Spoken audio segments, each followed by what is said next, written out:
बहादुरी कोई भी चीज शुरू करने में नहीं है, उसमें टिके रहने में है। मरने से पहले एक बिजनेसमैन अपने दोनों बेटे को 10-10 लाख रुपए देता है और कहता है जो भी इस 10 लाख को 1 महीने के अंदर 20 लाख करके दे, मैं उसी को अपना व्यापार दे दूंगा। छोटा बेटा तुरंत जाकर एक बड़ा सा खिलौने का दुकान खोल लेता है और बड़ा बेटा ज्यादा पैसा कमाने के लिए एक सोने की दुकान खोल लेता है। दोनों ही दुकान बहुत अच्छी चल रही होती है, लेकिन कुछ समय बाद दोनों की दुकान का सेल्स डाउन हो जाता है। अब बड़ा बेटा दिमाग लगाता है और सोने की दुकान को बेचकर एक बाइक एजेंसी खोल लेता है ताकि 20-30 बाइक बेचकर उसके पास आराम से 10 लाख रुपए आ जाए। दुकान खुलते ही बाइक बिकना शुरू हो जाती है और सब कुछ अच्छे से चल रहा होता है, लेकिन छोटे बेटे के खिलौने की दुकान का सेल्स बिल्कुल ही डाउन हो गया था।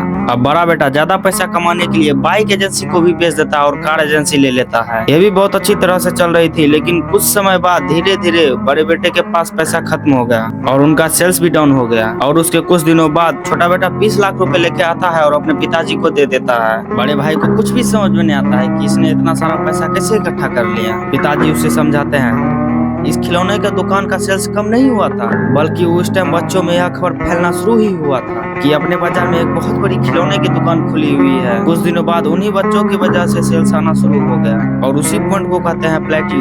जो भी उस पॉइंट पर टिका रहता है उसी का ग्रोथ होता है। इसलिए कहता हूँ change yourself, become a successful person.